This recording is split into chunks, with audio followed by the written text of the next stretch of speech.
लहानपणी कुणाचेही आईबाप मरू नये, मायेचा किनारा लाभला नाही तर अशी मुले रानोमाळ होऊन जातात.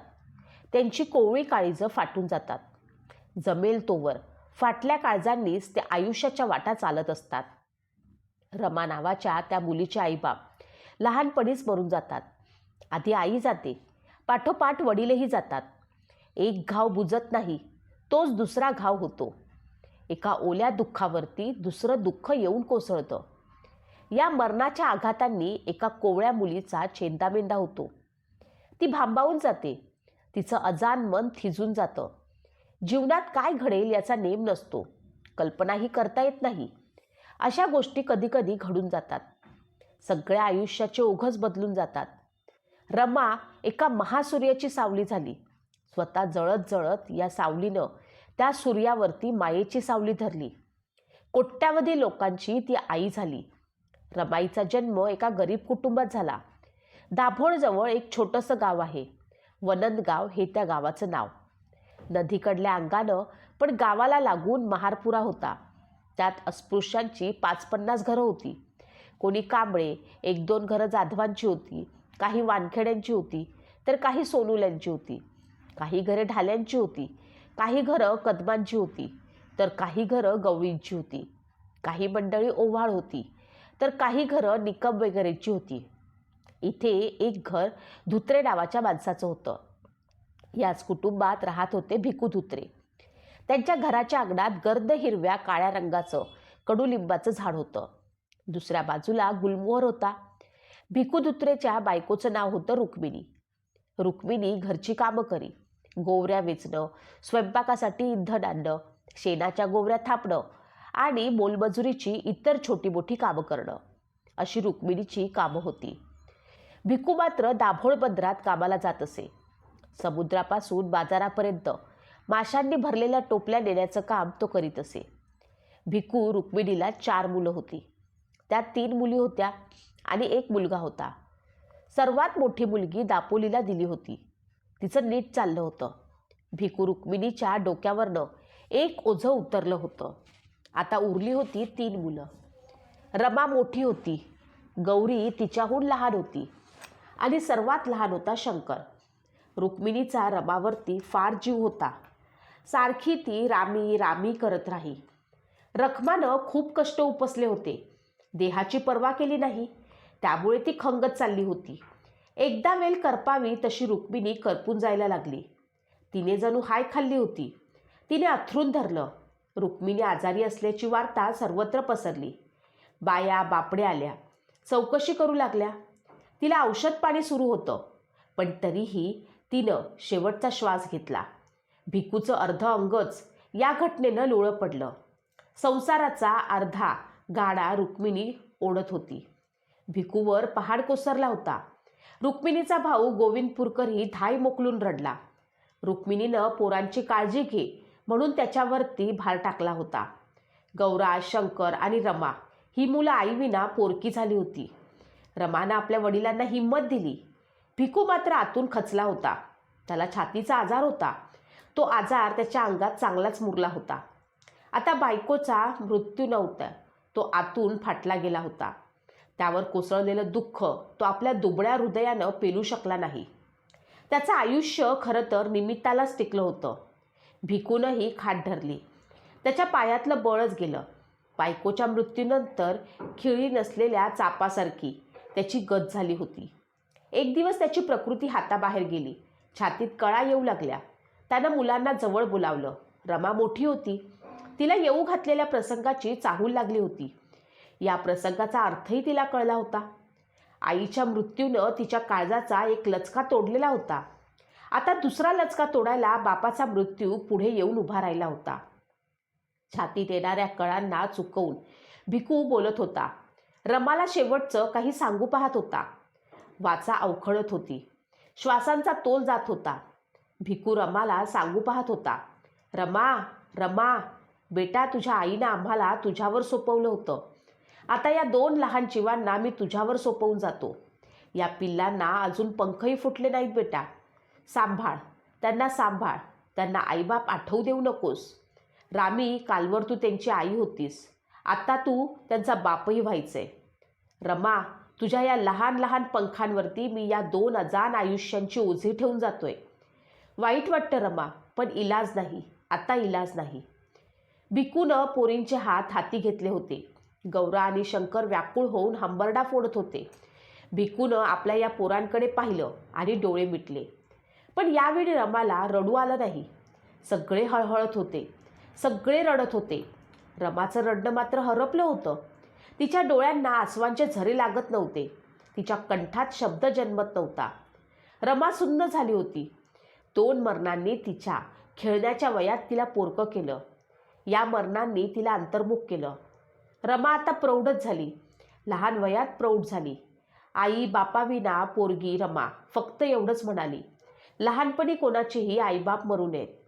मुंबईला भिकूचा भाऊ राहत होता. तो भिकूच्या मृत्यूचं कळताच धावपळ करीत आला.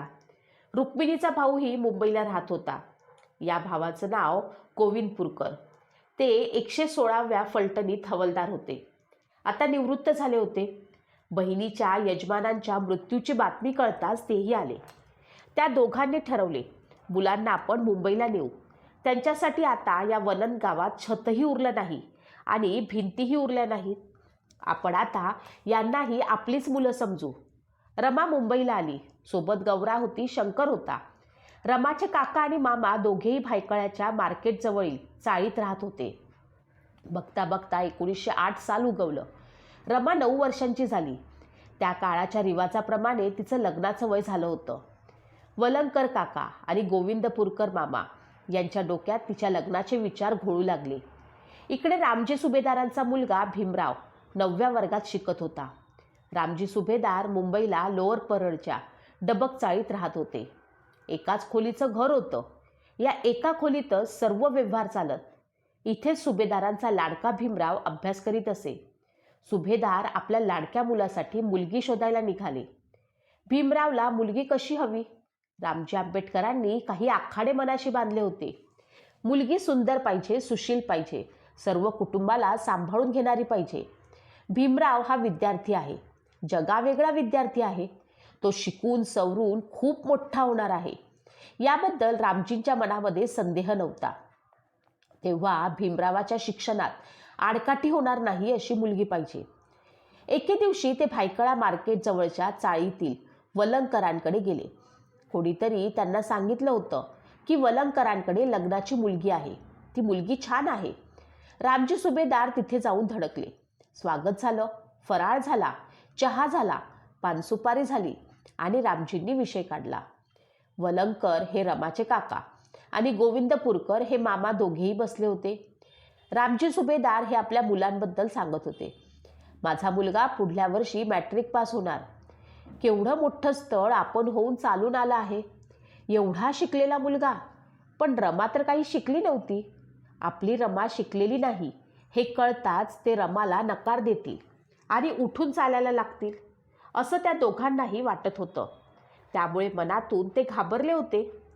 पण काही झालं तरी खरं काय ते सांगावं आणि रमाला त्यांनी पदरात घ्यावं अशी कळकळीची विनवणी सुभेदारांना करावी असं वलंकर काकांच्या मनात आलं. आणि ते म्हणाले, आपला मुलगा एवढा शिकलेला, आमची रमा तर काहीही शिकलेली नाही. उद्या सांगितलं नाही असं होऊ नये. मामाही लगेच म्हणाले, आमची रमा पोरकी आहे. सुभेदार साहेब, लहानपणी तिचे आई बाबा वारले. गांजलेला जीव आहे. आमच्या रमाचा पण मुलगी मोठी समजूतदार आहे. रामजी सुभेदारांचा कल रमाकडे आणखी झुकला. त्यांच्यातला कनवाळू पिता रमाच्या पोरकेपणा क्षणभर हलला. ते थोडे हळवे झाले. मितभाषी, मर्यादशील, सोज्वळ आणि मृदू स्वभावाची रमाची निवड त्यांनी भीमरावांसाठी केली. मनामध्ये त्यांनी तो निर्णय पक्का केला. रमा शिकली नसली तरी चालेल, पण रमानं भीमरावाला सांभाळावं, त्याला बळ द्यावं, त्याला तिनं गती द्यावी, तिनं त्याच्या मनातील प्रेरणा फुलवाव्यात. सुभेदारांचं मन धावू लागलं. रामजीच्या डोळ्यापुढे रमा आणि भीमाचा जोडा उभा राहिला. रमा सकाळी काळीज सुपा एवढं झालं होतं. आपण ज्याची बायको होणार तो मुलगा इतका शिकला आहे या गोष्टीमुळे तिला आकाश ठेंगणं झालं होतं. भीमा आणि रमाच्या लग्नाची तारीख जाहीर झाली. भायखळ्याच्या मार्केटजवळ आणि परळच्या डबक चाळीत चर्चा धावू लागली. लग्नाचा दिवस येऊन ठेपला. लग्नाचं स्थळ होतं भायखळ्यातील बाजार ओढ. रमा नवरी झाली. भीमराव वर होता. नवरी 9 वर्षांची होती. नवरा मुलगा 17 वर्षांचा होता. भीमा रमाचं लग्न लागलं. वडील मंडळींनी वधूवरांना आशीर्वाद दिले. भीमा आणि रमा चबुतऱ्यावरती बसून होते. भोवती आनंदाला उधाण झालं होतं. अनोखा उत्सव भायखळ्याच्या बाजारात मांडला गेला होता. पण दोघेही वेगळ्याच गोष्टीवरती उदासले होते. भीमाबाई भीमराव लहान असताना जग सोडून गेल्या होत्या, तर रमाचे आईवडीलही तिला आठवू लागले होते. रमा सुभेदारांची सून झाली होती. रमाचा संसार सुरू झाला. पण काय घडणार आहे हे कोणालाच माहीत नव्हतं. तिच्या पदराची गाठ एका तुफानाशी बांधली गेली होती. वादळ नेईल तिकडे रमाला जावं लागणार होतं. रमा आता सूर्याची सावली झाली होती. पण स्थिती अशी होती की हे वादळालाही माहीत नव्हतं, सावलीलाही माहीत नव्हतं, सूर्यालाही ते अज्ञात होतं. त्यांच्यासाठी झालेल्या सावलीलाही त्या गोष्टी अज्ञात होत्या. सगळेच निर्णय भविष्याच्या काळोखानं दडवून ठेवले होते. लग्न होऊन आता 2 वर्ष झाली होती. रमा सुभेदारांच्या घरात रमायला लागली होती. तिला इथं परकं असं वाटतच नव्हतं. मोठ्या बहिणीसारखी लक्ष्मी होती. मीराबाई तर तिच्या पोटच्या गोळ्यासारखं प्रेम करत असत आणि रामजी सुभेदार तिला लेकीसारखं मानत. मीराबाई पांगळी होती. आईची करावी तशी सेवा मीराबाईंची रमानं केली. मीराबाई तिला आपली लेकच मानत असत. मीरा आत्याला आंघोळीला पाणी घालायलाही ती विसरत नसे. जेवण झोपणं अशा सर्व गोष्टींमध्ये रमा मीरा आत्याला मदत करी. मीरा आत्याला खूप गहिवरून येई आणि कडक शिस्तीचे सुभेदार. रमा सुभेदारांना बाबा म्हणे आणि सुभेदारही सारखे रमा रमा म्हणून हाक मारी. आणि तिचा लाडका पती भीमराव तिला रमा या नावानेच हात घाली. तिच्या प्रेमानं या घरावरती आपला ताबा मिळवला होता. आंबेडकरांचे घर आता रमामय झालं होतं. या सुमारास भीमरावांना वाटलं की रमाला शिकवावं. घरची गरिबी आणि खेड्यातलं बालपण यामुळे ती शिकली नाही. पण आता तर ती शहरात आली आहे. शिकायला इथे तर काहीच अडचण नाही. एके दिवशी निवांत वेळी भीमरावांनी विषय काढलाच. रमाला हे फार काही थोडं अनपेक्षितच होतं. भीमराव म्हणाले, रमा आता तू शिकायला पाहिजे. रमा थोडीशी अवघडली. तुम्ही शिकता ते पुरे झालं, मी वेगळं काय शिकायचं? तसं नव्हे रमा, घरची बाई शिकलीच पाहिजे.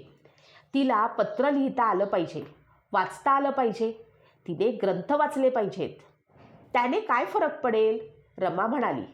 भीमराव म्हणाले, जिच्या हाती पाळण्याची दोरी असं आपण म्हणतो, पण ही हाती दोरी असलेली बाई शिकलेली असली तर अगदी अचूक दिशेने झोका देऊ शकेल. रमाला ते पटलं, पण त्याहीपेक्षा नवऱ्याची इच्छा मोडू नये म्हणून ती तयार झाली. सगळा प्रपंच ती सांभाळत होती. संसाराचा डोंगर वाहून नेत होती. खूप शिकणं रमाला जमलं नाही, पण ती शिकली. लिहायला शिकली, वाचायला शिकली.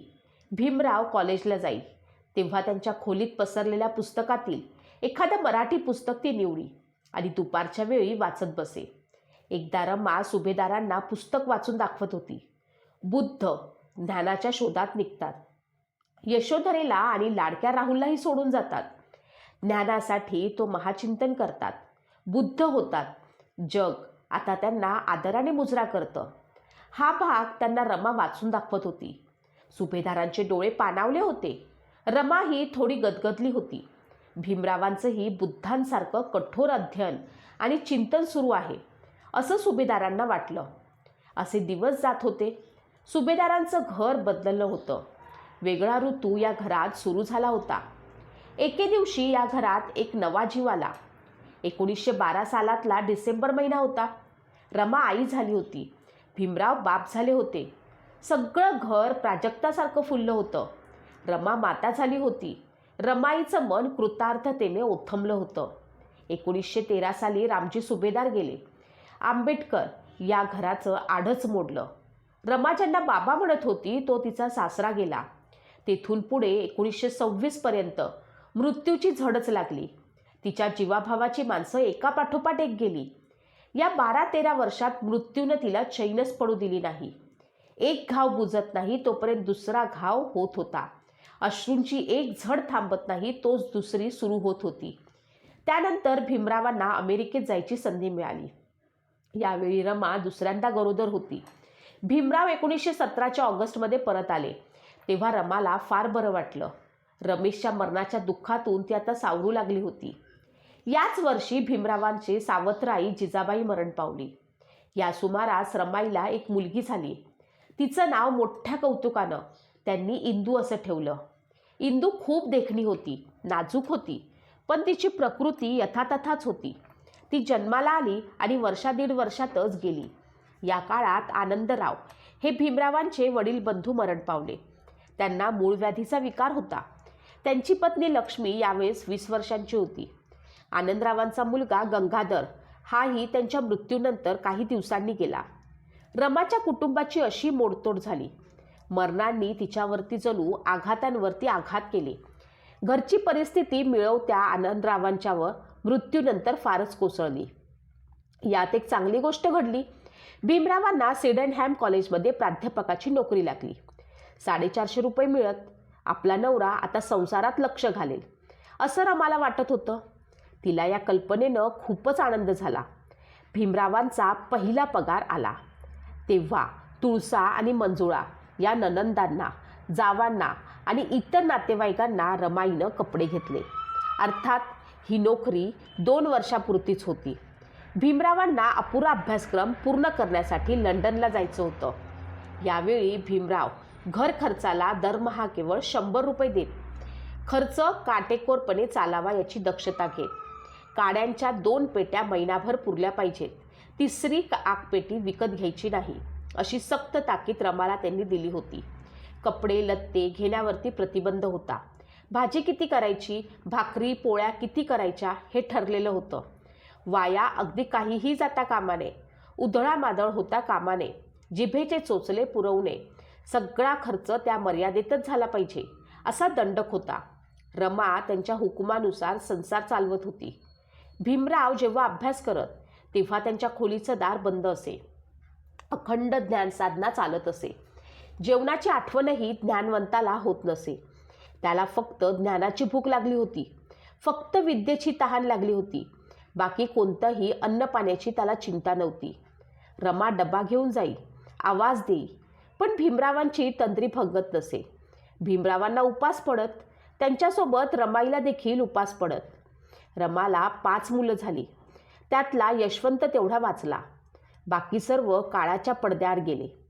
भीमराव रमावरती अपार प्रेम करत. तिला प्रेमानं ते रामू म्हणत.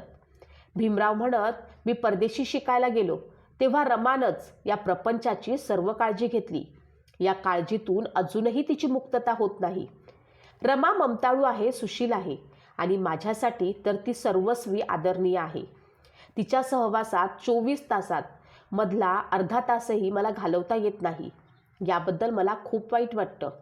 खरं आहे, रमाबाईनं खूप भोगलं नवऱ्यासाठी. भीमराव 2दा परदेशी गेले.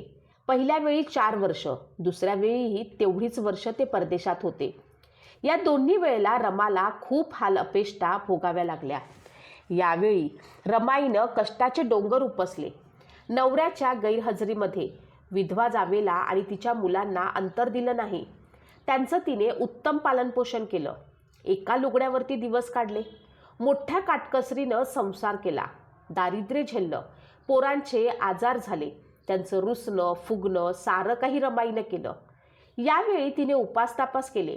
दर शनिवारी रमा उपास करी. प्रत्येक पौर्णिमेला उपास करी. या उपासामागे नवऱ्याला मोठं यश लाभावं हे कारण असे.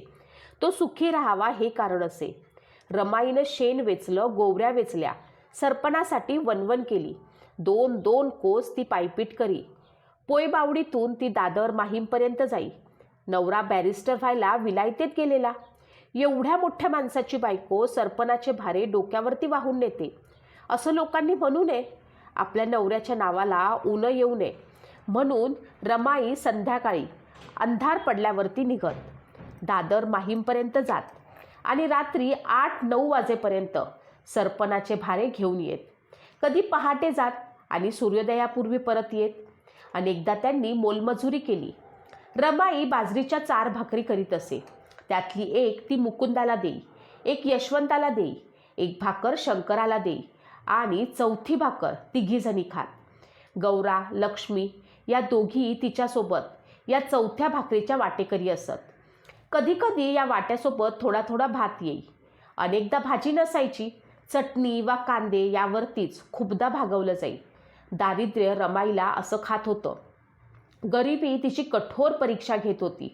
रमाई जळत जरून होती, पण हरत मात्र नव्हती. पोये बावडीच्या चाळीतील बायका रमाईला कधीकधी चिडवीत. त्या बायकांच्या अंगावरती सोन्याचे दागिने असत, हातात सोन्याचे दागिने असत, कानात असत. या बायकांचे संसार सामान्य होते, पण या बायका रमाईला चिडवत. आमचे नवरे किती छान आहेत, आमच्या अंगावरती सोनं नाणं आहे. दुसरी एखादी म्हणे, काय करायचं शिक्षण, बायकोला भिकेला लावलं ह्या शिक्षणानं. बायको शेण थापायला जाते आणि नवरा बॅरिस्टर व्हायला विलायतीत जातो. कुणी म्हणे, काय बाई, गुंजभर सोनं नाही हिच्या अंगावरती, केवढा हा बायकोच्या जीवाला वनवास.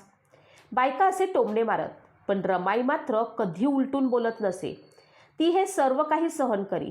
तिला या बोलण्याचा उलट आनंद आता वाटत असे. ती स्वाभिमानी होती, मुकाट मनानं जळणारी होती. तिनं स्वतःला झिजवलं, पण कुणापुढे भीक मागितली नाही. ती बाणेदार होती. जीवाचा एवढा भयंकर आटापिटा होत होता, जीव घामाघूम होत होता, पण या रमाईनं मनाची शांती ढळू दिली नाही. हा भयंकर वनवास भोगला, वाळवंट तुडवलं, पण घराचा एकोपा ढळू दिला नाही. घराचं घरपण शाबूत ठेवलं. 1923 साली साहेब बॅरिस्टर बनून आले. खूप लोक त्यांच्या स्वागताला गेले. हजारो लोक गेले, पण रमाईचा तर पती आला होता. तिच्या पुढे मात्र वेगळाच प्रश्न होता. साहेबांच्या स्वागताला कसं जावं? आपल्याला लुगडं एकच आहे आणि तेही फाटकं आहे. फाटलेलं लुगडं नेसून मी नवऱ्याच्या स्वागताला गेली तर लोक बॅरिस्टरची बायको फाटकं लुगडं नेसून आली असं म्हणतील. माझ्या नवऱ्याची मान खाली जाईल. नाही, माझ्याकडनं असं काही घडणार नाही, कदापि घडणार नाही. पण स्वागताला तर जायचंय. रमाला आठवलं, कुठल्याशा सत्कारात भीमरावांना शाहूराजांनी जरीचा पटका दिला होता. तिनं तो काढला आणि नेसली आणि ही भीमरावांची पत्नी त्यांच्या स्वागताला गेली. कोणाच्याही लक्षात आलं नाही, पण भीमराव उडत्या पाखरांची पिसं मोजणारा माणूस ते. शब्द ओठांवरती येण्याआधी अर्थ लक्षात घेणारा प्रज्ञापुरुष ते. यावेळी रमाईसाठी रडता येणं शक्य नव्हतं. हजारो लोकांचा गराडा भोवती होता, पण भीमराव यावेळी रमाईसाठी रडले. ती आसवं दिसली फक्त रमाईच्या आसू भरल्या डोळ्यांना. यावेळी बाबासाहेबांच्या डोळ्यातून काळीज सांडत होतं आणि ते फक्त रमाईला दिसत होतं. रमाईच्या डोळ्यात करुणेचा डोह होता. भीमराव जय जयकारात घरी आले. दार ओलांडून आत आले तेव्हा साहेब हा मनातील सर्व भावनांच्या महोत्सवानं भरलेला उद्गार रमाईच्या मुखातून निघाला. बाबासाहेबांच्या पायावरती रमाईनं डोकं ठेवलं. बाबासाहेबांच्या पायातील दोन्ही बूट आनंदाश्रूंनी भिजले. रमाईचं जगणं म्हणजे दुःखाचं जगणं, सुख फुलवीत जगणं. काही वेळानं गर्दी ओसरली.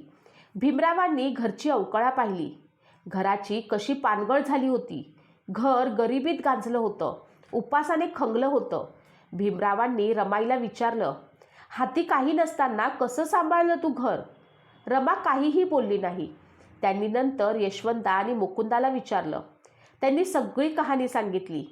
साहेब आपल्या अभ्यास करायच्या खोलीत गेले. दार आतून लावून घेतलं आणि रमाईसाठी हमसून हमसून रडले. या रमाईनं जे भोगलं त्याची तक्रार केली नाही. स्वतः जळली, पण त्याची धक कोणाला लागू दिली नाही. तोंडातून कठोर शब्द काढला नाही. तिने नवऱ्यासाठी अपार कष्ट उपसले, पण त्याचा उच्चार तिने नवऱ्याजवळ केला नाही. या कष्टांनी दुःखांनी रमाईला काय दिलं? रमाची या दुःखामुळेच रमाई झाली. कोट्यावधी जीवांची सांस्कृतिक आई रमाई. पण कष्टांनी रमाईला पोखरून टाकलं होतं. दारिद्र्यानं रमाईचं शोषण केलं होतं. 1925च्या सुमारास त्यांची प्रकृती एकदम ढासळली. बाबासाहेबांच्या मनात चिंतेने ढग जमले. ते रमाईला बरं वाटावं म्हणून सोलापूर जिल्ह्यातील बावी इथे घेऊन गेले. रमाईची तब्येत खूप खंगत चालली होती. रमाई स्वतःच्या मृत्यूला घाबरत नव्हती, बाबासाहेबांच्या जीवाला काही धोका होऊ नये यासाठी तिचा जीव तिच्या डोळ्यात जमा झाला होता. आता माझी एकच अपेक्षा आहे, मला भरल्या कपाळानं जायचं आहे. हिरव्या लुगड्यानं मला जाता यावं. रमाई असं अधूनमधून बाबासाहेबांजवळ बोले. असं भरल्या घरात अशुभ बोलू नकोस ग रमा. तू माझ्यासाठी, आपल्या कुटुंबासाठी खूप खस्ता खाल्ल्या आहेस. तू असं बोललीस की मी तुला सुख देऊ शकलो नाही, याचं मला विशेषच वाईट वाटतं. मरणासंबंधी रमाई बोलू लागली की बाबासाहेब तिच्या तोंडावरती हात ठेवीत, हळवे होत आणि गदगद होऊन जात. 1934च्या शेवटी बाबासाहेब वेरूळला गेले होते. 4 दिवसांनी ते मुंबईला परत आले. रमा यावेळी अंथरुणाला खिळल्या होत्या. एक एक पाऊल टाकत आजार त्यांना घेरत होता. रमाईच्या आयुष्याभोवती मृत्यूची एक एक सावली उतरत होती. बाबासाहेबांना चिंता कुरतडू लागली होती. बाबासाहेबांनी अनेक नामवंत डॉक्टरांना सांगितलं. त्यांचे इलाज सुरूच होते. सतत 4 महिने चढउतार होत होते.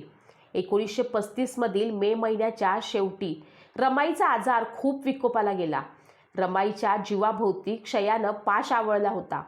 रमाईचं प्रत्येक पाऊल आता मरणाच्या अंधारात पडत होतं. परिस्थितीचं गांभीर्य लक्षात घेऊन बाबासाहेबांना तातडीनं निरोप केला. मुलांचं वसतिगृह स्थापन करण्यासाठी ते मुंबईपासून जवळच असलेल्या पनवेलला गेले होते. ते ताबडतोब घरी आले. यावेळी बाबासाहेब पोयबावडीत राहत नव्हते. ते दादरला स्वतःच्या प्रशस्त घरात राहत असत. या घराचं नाव त्यांनी राजगृह हे ठेवलं होतं. बाबासाहेब या आपल्या राजगृहात आले.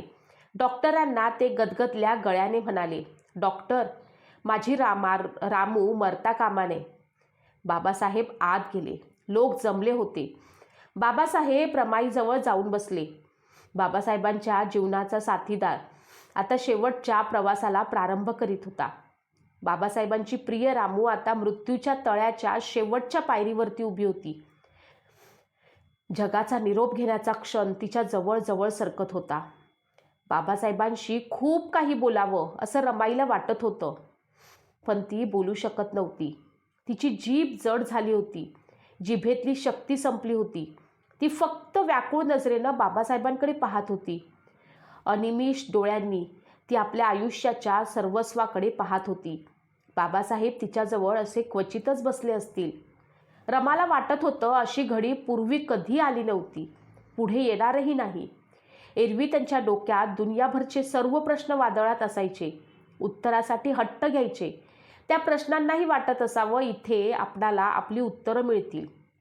रमाईला आता मात्र वाटत होतं या क्षणी मात्र त्यांच्या डोक्यात आपल्याशिवाय काहीही नाही. यावेळी त्यांच्या मनावर फक्त आपलं नाव लिहिलं आहे.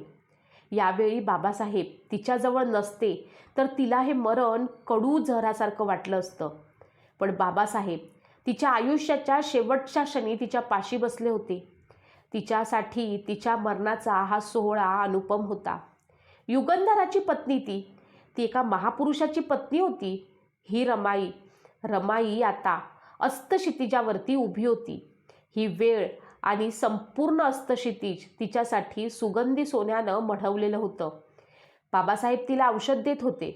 डोळ्यातील आसवांचा आग्रह थांबवित होते. खिन्न मनानं महापुरुष रमाईला मोसंबीचा रस पाजत होता. ग्रंथाच्या गावातला एक महाग्रंथ आपल्या रामूची अखेरची सेवा करीत होता. तुला बरं वाटेल रामू. माझ्यासाठी आणि यशवंतसाठी तुला जगलं पाहिजे. रामू, मन खंबीर ठेव. रामू, अजूनही तू मरणावरती मात करू शकतेस. बाबासाहेब रामूशी बोलत होते. रामू ऐकत होती. आता ऐकण्याच्या पलीकडे निघालेली रमाई ऐकत होती, पण त्याहूनही ती पाहत होती.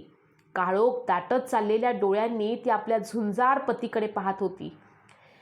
मरतानाही तिला सुख याच गोष्टीचं वाटत होतं. मरताना डोळे मिटताना जे डोळ्यांना दिसावं ते तिला दिसत होतं. तिला पाहता येत होतं.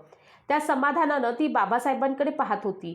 तिची नजर क्षीण होत होती, पण बाबासाहेबांची आकृती अंधुक होत होती. तिच्या पतीची आकृती अधिक प्रखर आणि विराट होत होती.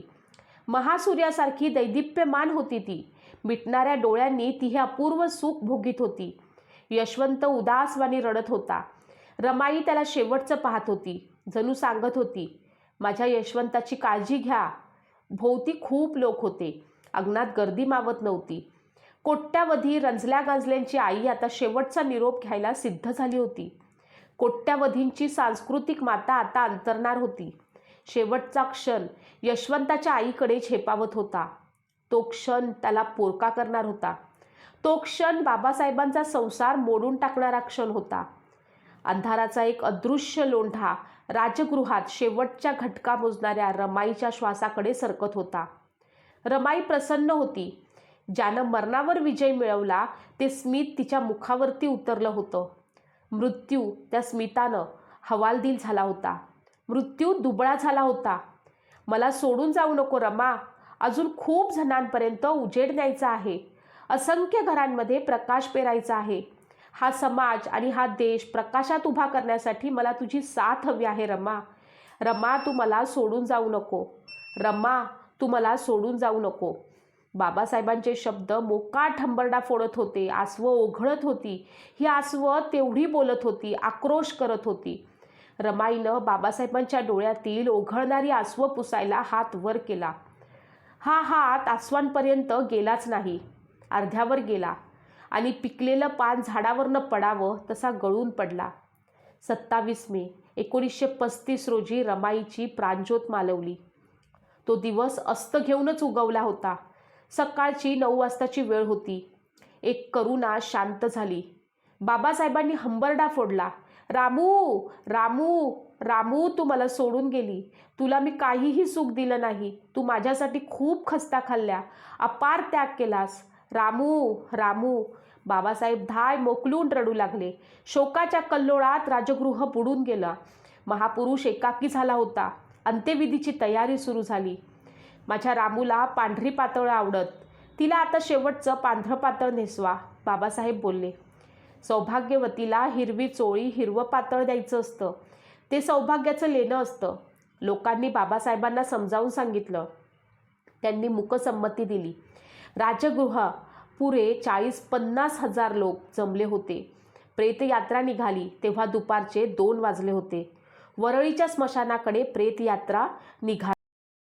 रमाईचा एकुलता एक यशवंत हातात शिंकाळ घेऊन पुढे चालला होता. अग्निसंस्कार झाला.